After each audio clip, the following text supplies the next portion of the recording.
All right, we are now recording. What's up, everybody? This is the Misguided Podcast. We intend to guide you to a better future. My name is Juwan. I'm sitting here with Reaa, co-founder of Breaktide Productions. How are you doing this morning? Hi, Juwan. I'm doing great. How are you? I'm living it up. It's super sunny out in the Bay Area right now. How's it over there I in love it. London? London is surprisingly sunny this weekend, Oh, actually, really? which is Yeah. really lovely. Yeah, everyone's out. I'm not out because we're still in a pandemic, but True. yeah. Yeah, same here. Everyone's out. I went on a hike yesterday with my dog, and like Oh, everyone nice. was out. But everyone was, social distance. It's easy to Yeah, social distance on a hike. So, but yeah. that's good. That's That's the good. thing. In London, there's no like mask wearing culture. Like everyone's out, but like no one's wearing masks. It's a What little is different out it? here. Is it like open there, like or like shops and stuff open? Is it like No, we're in a lockdown, but I think people are just getting they're over antsy it? to get out. They're over Yeah. it. Yeah. I'm So over it. I'm yeah. over it too, but I definitely wear my mask. It's the right thing to do. Right. um, yeah, that's Right. crazy. Wow. But well, shit. Let's get to it. Let's get to the podcast. Let the audience know where you're from. Yeah. Where am I from? That's such an interesting question. I guess in some ways I'm from the Bay. I was born in Berkeley, went to Berkeley High, went to Cal. But in the middle, I lived in India for 10 years between Mumbai and Delhi, and then spent 6 years in Kuwait, from like 10 to 16. So in some ways, culturally, I feel very Arab, but my ethnicity is South Asian. Yeah. Yeah, and then I moved back out to the Bay when I was in like 11th grade and finished high school there, went to college there, and in the US, like the Bay Area definitely feels like home. Yeah. But I have a couple of different places around the world that feel like home. Yeah. Wait. So you left the Bay Area when you were 10 and all the way up until 16? No, I left when I was like very, very young. So I lived Oh. in India Uh-huh. until the age of 10. So there Oh. Oh. I Got you. basically pretty much because of my family's work, we moved around like every year. So Yeah. yeah. Oh, okay. What Yeah. year? What year did you graduate? 13. 13. Nice. Did I'm you go to 12. Yeah. Nice. 2012. Wow. What small school were you in? I was in big school. I was in AC. Okay, me too. Oh yeah, But yeah, it's also like nice. a huge school, so That's what I'm yeah. saying. It's That's like cool. AC and IB. They changed a lot though. I heard. But yeah, they got like new schools. But yeah, I was in AC. I looked a lot different back then. I had long hair, so that's probably what Cool. it was. Nice. But yeah. And then you went to Cal. Would you study at Cal? Yeah. I did film and media, and yeah, like right off kind of finishing school, was very interested in pursuing creative work, but also wanting to intersect it with kind of engaging in politics and social change and change work, really. And Mm, film at some point felt like a really natural fit to be able to to express merge that. those two passions. Yeah. Yeah, yeah. It, But before that, it's I used to do like photo, all kinds of stuff. Yeah. it seems that like a lot of your work is toward social awareness, which is really cool. So I want to explore that. Let's talk about what got you interested in film, and then Yeah. what made you interested in like social, movements. So Yeah. I mean, growing up, so my mom's a fashion designer. So, like, growing up, in India, especially kind of having a parent, who was like pursuing a career and like was yeah, like drawing like sketches every day and working with fabric and tailors and like yep, putting up things on a mannequin. It's very like, I think as a young kid, like really, life changing to see that. And you kind of do see like, oh, something creative is something that I can do with my life. So very early on, that really exposed me to all kinds of forms of expressing myself creatively. I was like into poetry and got into dance and singing, and I was in a band for a little bit that I sang in, and so just all just art stuff, I was like just yeah, pretty much doing everything. So film came to me much later on because I started photographing my mom's models, and these photos started getting published in all these magazines, and I realized like, oh, I like shooting. And I think when I was 18, I worked on my first film set, which is called Mary Kom, is this Bollywood film that Priyanka Chopra's in. But okay, it's like a boxing film because I actually like do not like Bollywood and like the yeah, cheesy song and dance kind of vibe. But this was like an interesting project because it was, it was a biopic. It was based on Mary Kom, the boxer, okay. a Nepali boxer. And yeah, so like that was my first project, and I really enjoyed being on set. But How'd you get growing that? up, Like, she's amazing.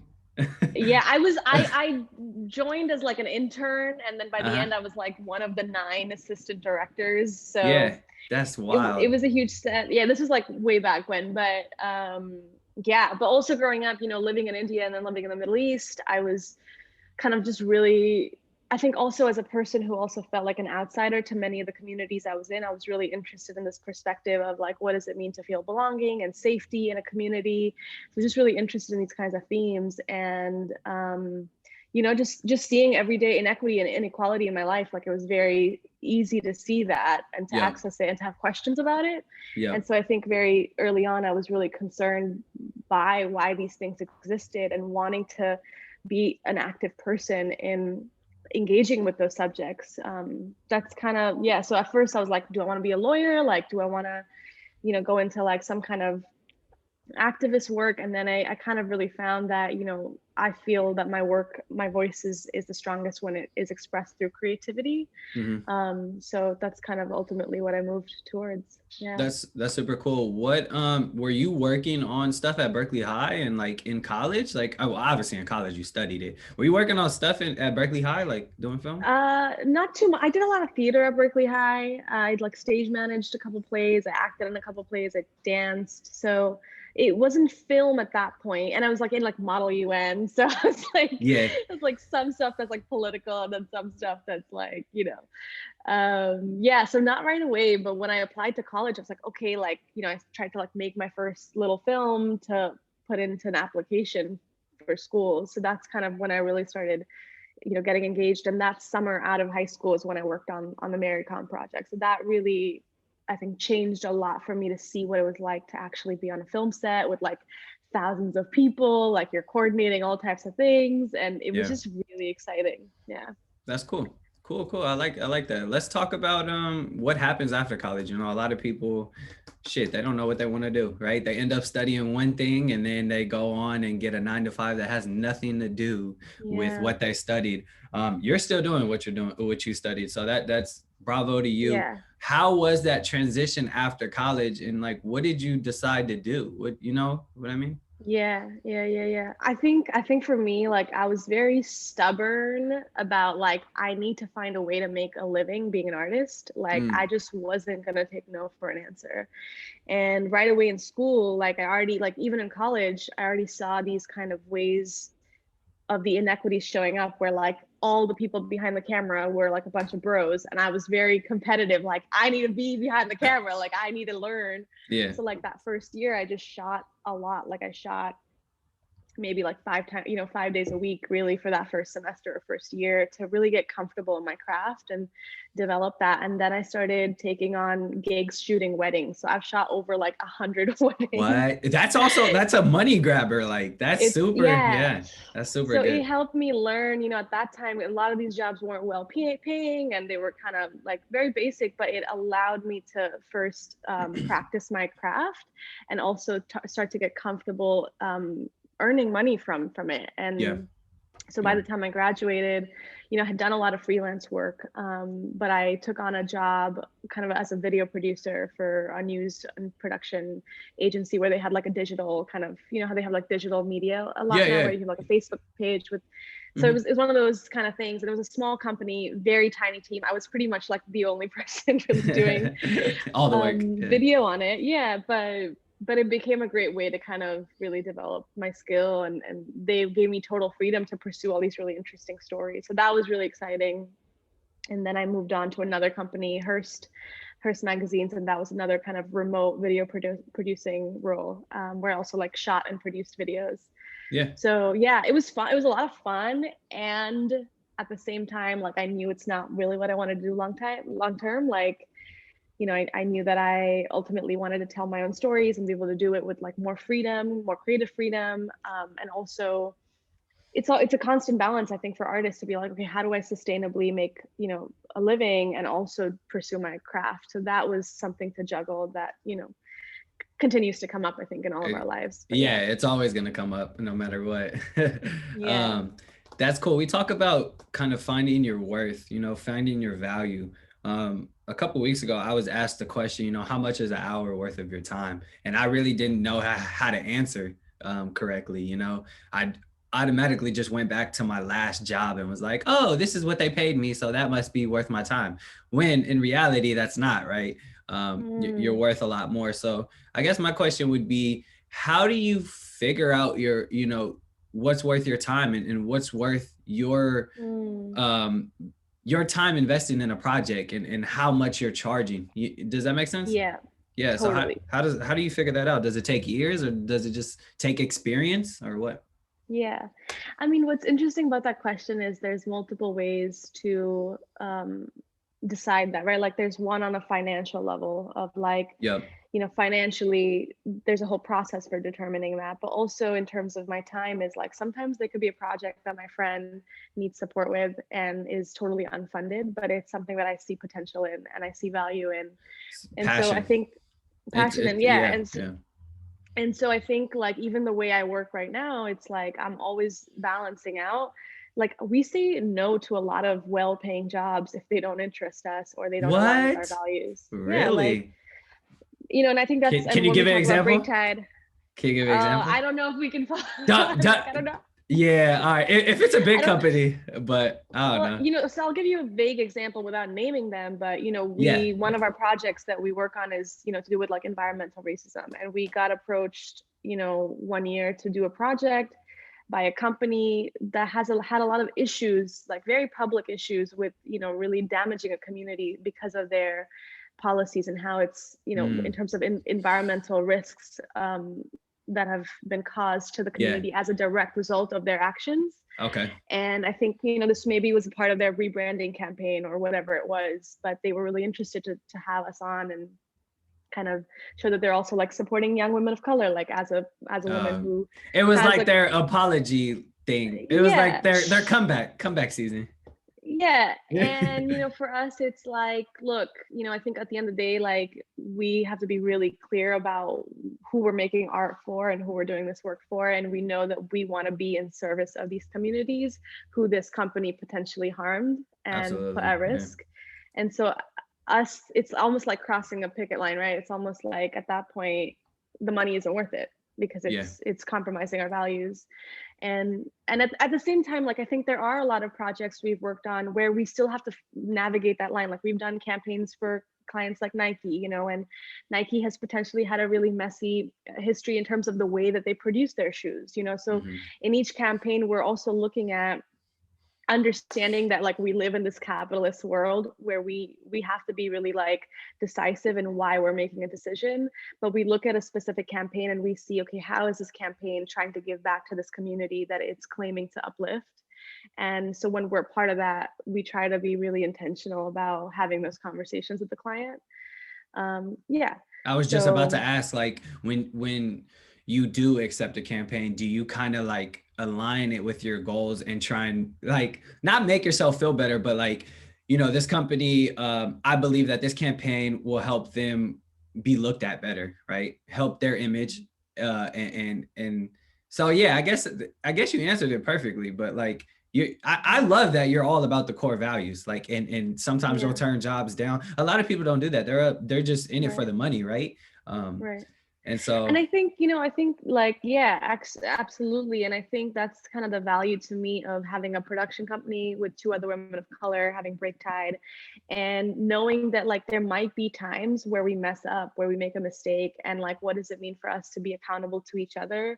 Because ultimately we want to show up. We're really all about this idea of intersectional solidarity and uplifting, BIPOC communities. And sometimes that we might not get it right. And it just, I think, requires us to have a transparency and honesty with ourselves and with each other about like, what are we really doing? Why are we making these choices? And that helps to have that sense of not just doing it alone, but doing it in community with other people, I think.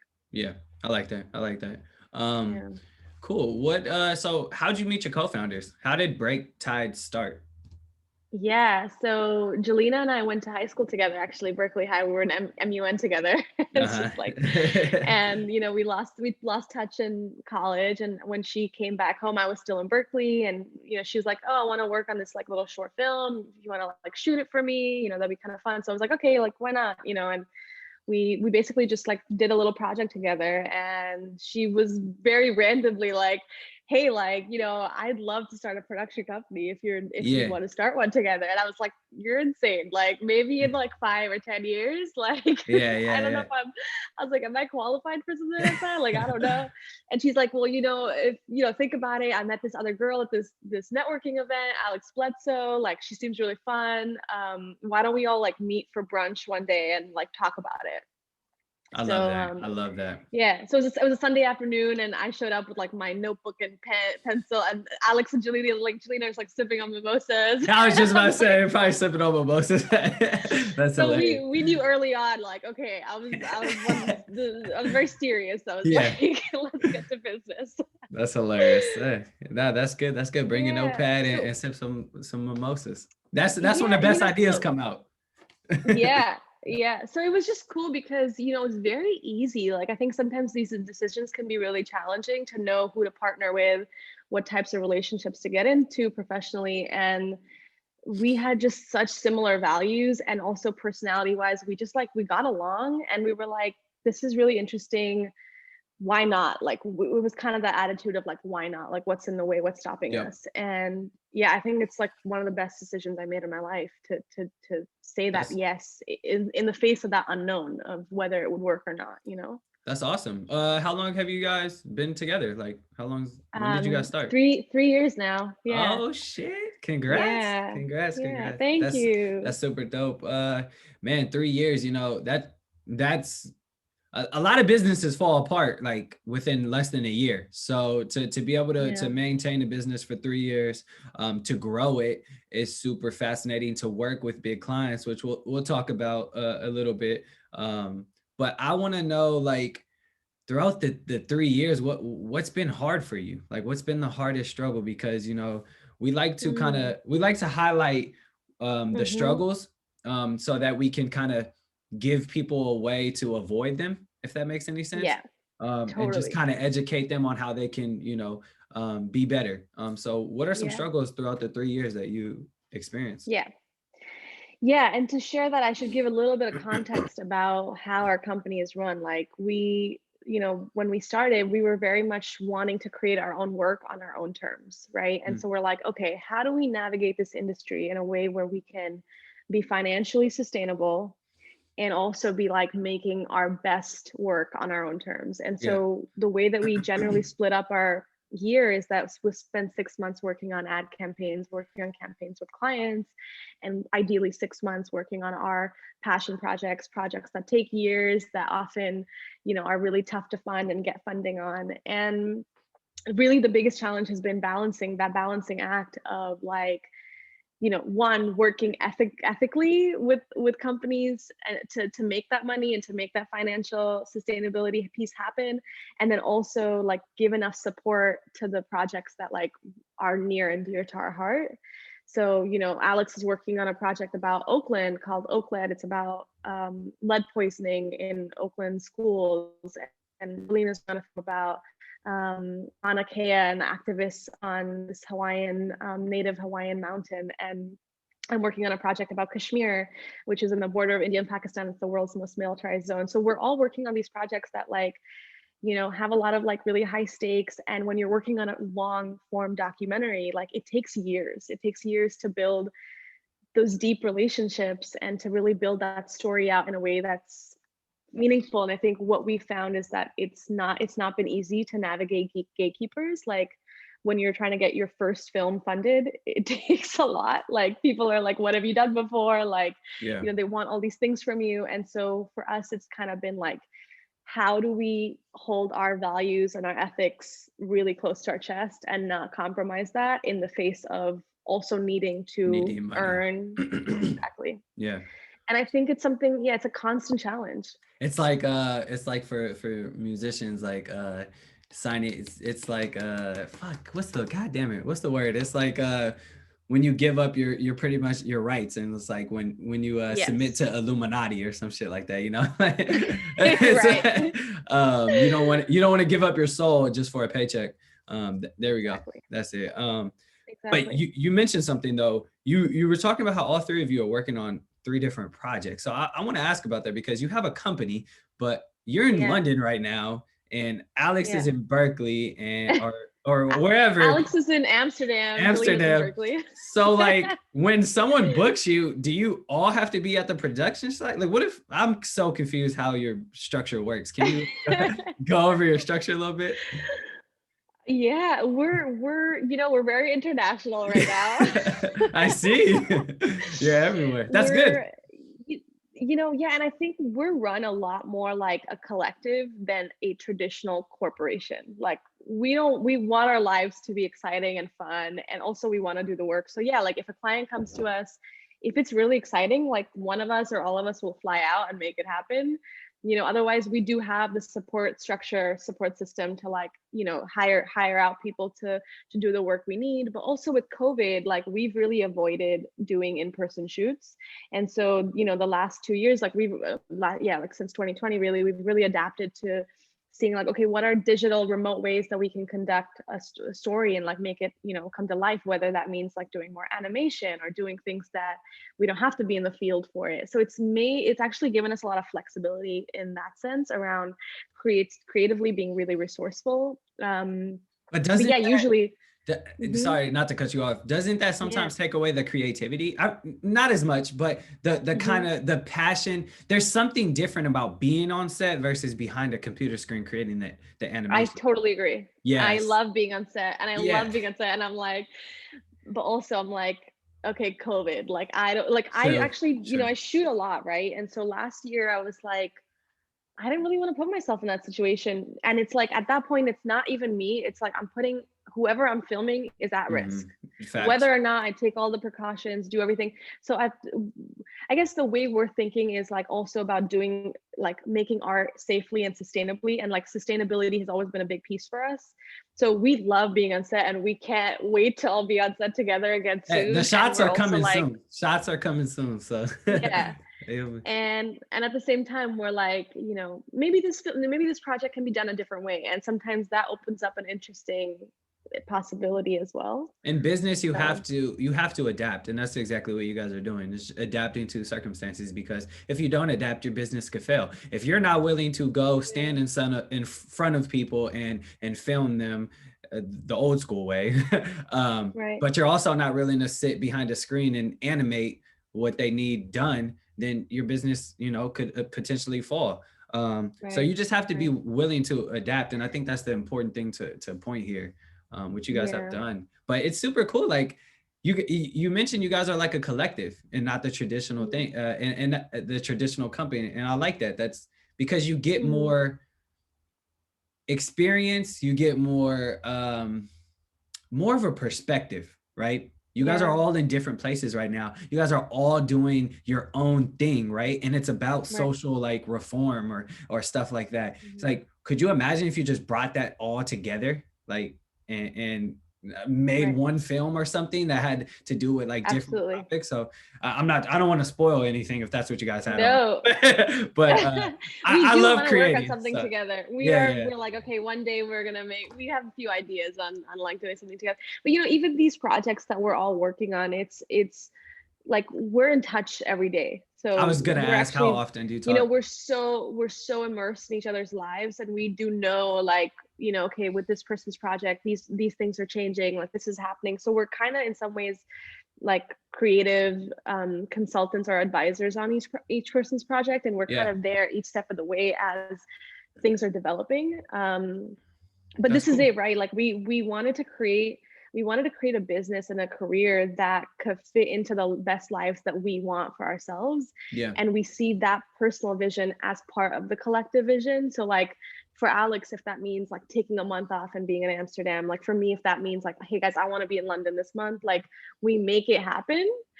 And yeah, it's just like, it's just a different way of being. Yeah. That's cool. Is this your only job right now? Like, is this all you're doing? Yeah, I mean, and then that's why we take on the ad campaigns, so we take on campaigns but this is it, right? And so freedom. Like I just had a project with Southwest Airlines that I was gonna bring that up. Yeah, I saw that. That was let's talk about it. Sure. Yeah. So that's an example of like the most recent project I did, I guess. And like they were great clients to work with. They wanted me to create something personal that would uplift storytellers, and they wanted to have it screen at Sundance. Are you still there? I was like, wait, did you get stuck? Oh no, no, I'm good. And they wanted it to, you know, screen at Sundance before all the short films, which was really exciting. And it was actually so much fun to work on. And, you know, I ended up shooting it in London over like 2-3 days, and it was just like me and one other Yeah, crew member on camera, and it was just like a fun kind of adventure. it was. So It at first I was like, what? I thought it was just because you were talking, right? Were you talking? yeah, so Yeah. here's the thing, like I don't usually like to be on camera. Yeah. And I was like, let me find a creative. And they're like, look, it's COVID. Like, you know, we don't want to put you in any kind of weird situation. If you don't want to be around people, we're also in lockdown in London, so people can't really be indoors with each other. So I was like, okay, like, I guess one way to do this is like, I could talk about my process. And they were like, yes, we love it. Like, Yeah. run with it. Yeah. So I was well, first watching it, I was like, oh, this is like about, I guess, her journey, right? And then all of a sudden I see the Southwest tag at the end. I'm like, wait, I gotta rewatch that again. This was about like flying. So I like, because I heard your voice and I was like, oh, this is like about like her life or something. So I had to watch it again. I was like, oh shit, this is dope. This is dope. It like connected really well. it's a little spot. Yeah. Yeah. Well, so it was really cool with them because, you know, they were really open, and they were like, we want to center story, like, because they were a sponsor for Sundance Film Festival. Yeah. They just wanted to create something, or they basically were like bringing me on to create something that would just represent storytelling and the process of storytelling. And you know, Southwest is an airline that, you know, has been very, like, if you think about airlines, like they're like one of the funnest airlines, like people on there, you know, like they're like a lot better than a lot of other airlines. Yeah, I like them. I love them. Yeah. Yeah. So it was really fun. And they were really like, they were like, they were like, Reaa, we want you to just be creative, and you know, you can put our logo at the end. So it was really fun project to work on. Yeah. That's cool. Well, I imagine that must have been a good healthy check. Yeah. Good. Yeah, that's good. That's good. I want to talk. So what are some other big clients you've worked with? Southwest. Are you allowed to name them? If you're not, then we could skip that. Yeah, a couple. There's Nike is one of the bigger ones that we've all worked with. You know, but you know, I think a majority of our clients actually end up being nonprofits. So we work a lot with the Center for Cultural Power in Oakland, who they've been doing a lot of great work. We work with Thinks. We've worked with the Yerba Buena Center for the Arts in San Francisco. Goodby Silverstein is an ad agency in San Francisco. We've done a little bit of work with them. Yeah, those are a couple. There's a few more I'm totally missing, but those are a couple of big ones that you might be aware of. Cool. Yeah. What is the hardest part of being a filmmaker? Like personally, not as a company. What is the hardest part being a filmmaker? Yeah, I mean, I think when I think about this film that I've been developing, this documentary, it's like documentary specifically feels like a very patient process. Like a filmmaker told me recently when he made this mentor of mine, he made this film called The Mayor. He was talking about, you know, it's about when you film for hours and hours and hours and you're really tired and you want to like cut, and then you'll get a little bit of a gem. And it's about being the person in the room that can have like an open mind and an open perspective and open ears to be really present with like what's happening, and just being ready for those moments of magic that show up after a long day or in the middle of a long, boring interview that you're filming hours of, that you're like, okay, this is never going to go in my film. Why am I even doing this? And then you'll get like a little like 5-second gem and it changes everything. So it's kind of like, I guess the difficult part for me has been like really hearing those moments and like being able to really be present with those moments and knowing like, okay, is this a moment that I need to be really mindful of? Like, is this some magic that I'm capturing that I'm not aware of?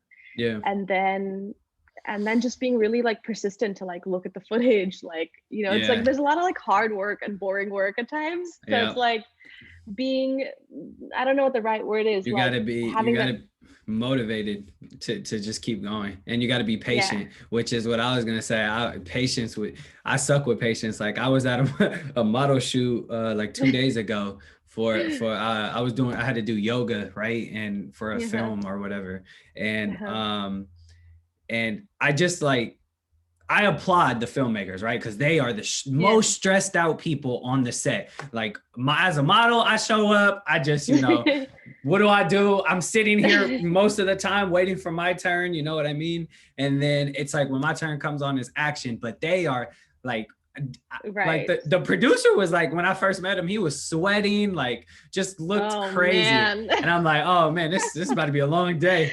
So you gotta I work just, on a Breaktide project soon. Yeah. We gotta show you the I'm Breaktide down. way soon. Yeah. We don't let people see us sweat. Yeah. There you go. Nah, he was stressed out. But they were great company. Yeah. I was just fully like, It's just like there's so much that goes beyond it, right? They have to film me doing this, and then they have to clean up, and then they have to kind of direct it, and then they have to go home and edit the shit, which is wild, right? Like there's just so much work, like you said. So for me, it would be Yeah. And you know what though? It's film, like one of the most beautiful things about it is like beyond the technical stuff, it's really a industry that's about relationships. And ultimately it's that's all it's about. Like that's all it's about. So when you're on a set, like I love being on set. I love working with people. It's my favorite thing in the world. And I realize like that's where I thrive because I think it's in those moments, where you really get tested, where it's a difficult situation. Maybe it's starting to rain and you have like an outdoor scene that's supposed to be sunny and like everything is just going, you're just going sideways. How do you act in those moments? That's the gold for me of like really like at that moment you do your best work. At that moment you really show up and you be a leader. Like that's what I think being a leader is too. You show up and you're like, because people look to you, like I think on a film set it's really interesting. Everyone looks to like the director or the producer to know how to feel about a situation. And it's one of those things, like if it's like a situation that you feel like is really messy, but they're like chilling and they're like, oh guys, like we're gonna make it work, it's gonna be great. Like you have a different attitude, and that attitude impacts everything. That goes into anywhere you go. That goes for company, like if the CEO is calm and everything and the employees are freaking out, you're looking at the CEO like, oh, he's calm, everything will be okay. Like, you know what I mean? Like we're okay. COVID hit, but he knows a way to like go around it. Like, you know what I mean? So that it really just goes to everything in life. But yeah, that well said, beautifully. Let's go ahead and talk. What annoys you most when working with models or actors for your films? What annoys you most with them specifically? On sets where I've hired people, I've never had a problem with them. I've always had really positive experiences, but there's been a few sets where I've been hired to be like the DP, like I'm there as a cinematographer. Yep. And obviously the casting director or the director maybe didn't know what they were doing. I think ultimately comes down to attitude, right? But that's something that can be easily dealt with in the audition. So it's really important to do your prep. Like that's why you want to do your research, because you never want to show up on set with like a problem person. That person becomes your problem like the entire day. Yeah. So I've been on one set where literally our only problem was our main actor, who was a nightmare to work with. Because he had the worst attitude in the world. He just didn't want to do anything. He wanted to leave, and he was bossing people around. He was like, no, I want to do it this way. Yeah, he was just not receptive. Had other issues happening. Not coachable is what we would say in sports. Not coachable. Not coachable. And the thing is, you can easily weed that out if you have a solid audition or two or three. And you talk to the person, you get a sense for them. Yeah, it's avoidable, I think. So I personally, on my sets, I'm like, I love the people I work with because they show up. They show up ready and they show up excited. And then you engage them with that energy, I think it's true that when you're on set and you're working with actors, you want to treat them like their 5-year-old. Like you want to treat them like with a certain level of preciousness. You want them to feel welcomed. You want them to feel prioritized and cared for. And then you create the space for them to like shine and do their best work, Yeah. No, I when on set, I love when producers are like, can I get you anything? Or like just making you feel super comfortable, right? Because especially when you're waiting most of the time, right? When they've gone 2 hours over their time that you were supposed to, be shooting, And it's not their fault. Shit happens. You should expect that, right? Right. But it's super just But you want to accommodating. everyone wants to be treated with that dignity and that sense of, Yeah. so that's basic that people Value should give time. that Yeah. to each other anyway. Right. Yep. Facts. Right. That's good. That's good. Yeah, I know it could be a pain in the ass working with some models and actors. Like, It sounds like you might have had some nightmare stories. I mean, as a model and actor, like you run into other people who just think they're full of it, like you just have the biggest head. Attitudes. Yeah, you have the It's biggest almost about head. egos. Egos get in the Yeah, way of everything good. Like, let everything. the egos on the side. It's Yeah. egos, or it's like, why am I here? But then that's a good question. Are you only here for the movie, or for the money, or do you like actually like doing this stuff? Like, it's just weird. Or the person who's on their phone the whole time and doesn't want to like connect and network. Like, I love networking, right? So I'll be on my phone, yeah, but I love talking with other people and seeing what do they Yeah. do, how can we work in the future together, do you Right. own something that I can support or something? So Right. yeah, but Right. yeah, so we're gonna start something new with the show. You're gonna be our first one. It's called the Hella Misguided segment, where you're gonna guide yourself as a youngin. So imagine you're 18 years old, and you're gonna guide yourself and write a letter to your 18-year-old self about getting to a better future. So what would your letter be about, if you were to write that letter now to your 18-year-old self? Yeah, I mean, I was thinking about this one because it's like, yeah, like that's deep. Well, That's yeah, deep. like, because we're like at 18, we think we know it all, right? We Yeah. think you know it all. We think we know what we're gonna be. We think we know what we want. And really, I just feel like we are misguided in so many ways. And that has to do with like society, right? Yeah. I feel like we're trapped in this bubble of what society thinks we should, conform to or be, or Right. and like the fact that we're not Yeah. taught how to manage money, or how to start a proper business, or how to do your taxes Right. in high It's school, ridiculous. like Yeah. it blows my mind, right? So I'm thinking as like, if I was 18 and I knew everything I fucking knew today, oh my God, I would be unstoppable, Mm. right? So like, Mm. when I'm writing that letter to myself, I'm like, you need to learn this, you need to study. Fuck the little Pythagorean theorem that they teach you. You need to like study all this other stuff, right? Investing, like, so yeah, that's what I would Yeah. write. But like, what would you write? Yeah. I mean, I think one of the things is I would tell myself, take your time, like don't be in a rush. And it's, you know, I think in some ways I've spent a lot of time being defined by the things I achieved. And so I think in some ways that's really important. I think for some people that actually might be really helpful. I think for me, as someone who like was like, okay, my value is in what I achieve and what I produce and what I do. And this is the lie of capitalism, right? That like we're only worthy because Yeah. of what we Yeah. accomplish and I think I would tell myself like there's no need to be in a hurry. Like, like take your time and take time to get to know yourself and learn about yourself. And someone even told me like the deepest relationship you'll ever have with anyone in your life is yourself. And like oftentimes we invest a lot into like other people, like romantically or even, creatively or in whatever way. And it's like really take that time to get to know yourself and what it is you like and what it is you value. And I would give myself that advice to like take my time and not be in such a hurry. Yeah, that's a That's good one of one, the things. because I do feel like I was in a hurry when I was 18 to get somewhere, right? It was, I mean, Yeah. I still feel like I'm in a hurry, but you feel like you're like, I just need to graduate, like I gotta go to college, like Yeah. college is gonna change my whole life, like it's gonna put Yeah. me on the right path. When you get to college and you're like, oh, you want a beer? Here, there's a frat party over there. It's like, but yeah, nah. So I totally Yeah. agree with that. That's great advice. And then, I think financially, like I had a lot of problems. Like I didn't know how to ask for money, right? Like in terms of asking for your worth. Like it honestly wasn't until I started Breaktide that I really started to understand how to value myself financially. And so before that, I think it took years. Like there was a few years where my mom was like I was doing a lot of like minimum wage jobs. Like the first job I had, even in a video producing role, it was basically minimum wage. And I kind of just didn't feel like I had the confidence, or didn't feel like I was, I guess, worthy enough at that time to ask for that.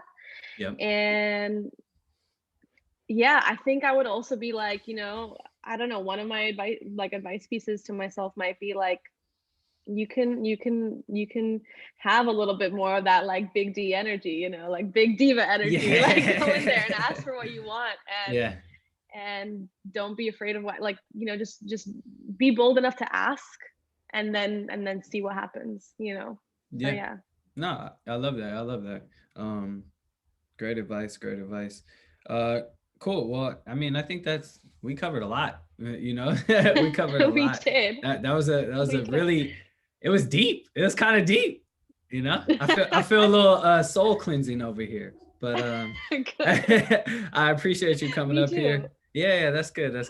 I appreciate you coming up here. The way we like to end the episode is with a section called Guided Conclusions, where I ask you a question beforehand that we haven't talked about before this video. It could be funny, serious, anything. You could also decline to answer. Today's question is a little funny, right? Because you're in a industry. Because I'm so serious, you're like, we didn't change it up. We gotta calm it down, you know. No, but today's question, we'll just go with it. Would you rather be in the Hunger Games arena or on the run from Thanos? I had to do a film question. Oh shit. Yeah. I think the Hunger Games. But why though? Hunger Games arena. Why? I don't know. You got hella people coming at you. I know, one person versus a lot of people. And you're trapped too. Like, I don't know. I feel like I'd like get a little birdie to help me or something. You team up with someone? I just, you know what? I don't know. I'm a little struck by the vibe of the Hunger Games scene. Like it's quite of a diverse landscape, and I feel like it could be a little bit more adventurous. Like it might be like the end might not be as much in sight, but it's like at least I lived. You know? At least I lived.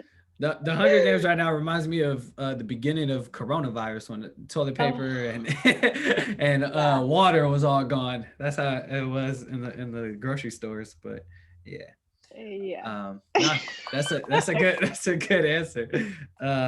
Maybe I should have gone with Thanos, but okay. No, I would have gone with the Hunger Games, because you get a chance to defend yourself. Yeah. I feel like you can't beat Thanos. You can't beat Thanos. This is true. Yeah. This is true. Like you get at least give it a little bit of a shot. Yeah, you get to at least live a little bit longer, right? No, I appreciate you, Reaa. Thank you so much for spending Thank you so much, Juwan. Your beautiful London time that you have out there, like choosing to do this podcast while you're in London. Thank you. Not at all. Yeah, let the people know where they can find you and stay in contact with you. Yeah. Instagram, Breaktide at Breaktide, BREAKTIDE, or at Reaa Puri, REAAPURI. I mean, you just Google me and then.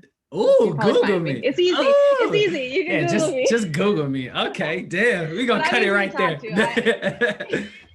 Nice. Cut. Say no, I'm just playing. Nice. Well, I appreciate that. And yeah, man, we broke down a lot of barriers with Breaktide Productions today, wouldn't you say? I would say, yeah. See what I did there? Thank you so much you did. I love it. I love it. Thanks for like spotlighting my work, and I really appreciate what you're doing.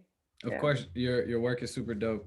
Well, you guys heard it here. This is the Misguided Podcast. We intend to guide you to a better future. My name is Juwan. I'm sitting here with Reaa of Breaktide Productions. Make sure you go check it out. Enjoy, everyone.